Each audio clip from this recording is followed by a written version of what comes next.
and satellites now. And si Pastor Eric naman po oversees a group of satellites in the Metro East. So yung buhay po niya, pwedeng maging buhay niyo rin po. Anong ibig sabihin nun?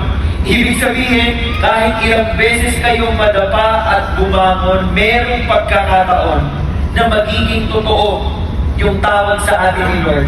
And that is the life of Jonathan. Thank you, Lord, for working in his life and not letting him go and allowing him, Lord, to know you as his personal Lord, personal Savior, and changing his life from the inside out. Salamat, Panginoon, sa faithfulness mo sa kanilang pamilya. And we pray, Lord, that you continue to support, strengthen, and empower them. Sila po ni Jam. Ito resulta ng gawa, not a result of works, so that no one may boast. Oh, sabi naman pala nito, not as a result of works eh. Pero tingnan niyo yung verse 10. Sabi niya dito, for we are His workmanship. Ang konteksto po niyan, ginawa tayo ni Lord. Siya ang gumalaw sa loob natin. Siya ang nag-ayos ng mga puso natin. Created in Christ Jesus for good works. So naandun yung expectation. Na isa sa buhay natin yung faith na ito at makikita ito sa mga ginagawa natin, which God had prepared beforehand so that we would walk in them. Mahalaga po itong malaman natin kasi maraming tao po nalilito.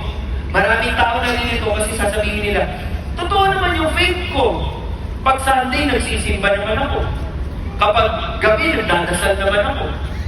Okay naman po yun. Pero kapag dumating po ang mga pagsubok, yung mga tests in life, kamusta ang faith ninyo? Gumagana ba?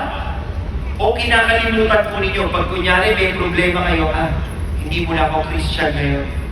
Di ba? Tao muna ako ngayon. Yun po ang problema. Ang pinupunto po ni Paul at saka ni James, dapat consistent tayo. Yung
Thank you for coming. God bless po.